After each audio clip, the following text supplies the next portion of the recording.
Hello po guys! Nagluto po ako ng simpleng lugaw.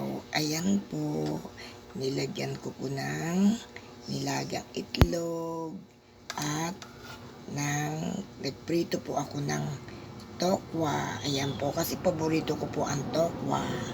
Ayan po, yan.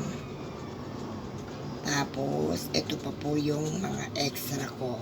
Itlog at tokwa. Pag nilagyan po ng manok po yan guys, arroz caldo na po yan. Pwede na pong arroz caldo.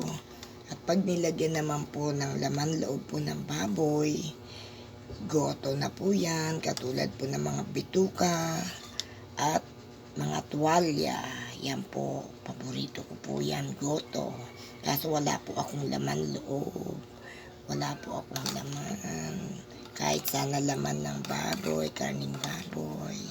Yan lang po. Madalian lang po ang luto ko niyan, guys. Kain po tayo, guys. Maraming salamat po sa inyo. Ayan po. Yan. Kain po. Bye.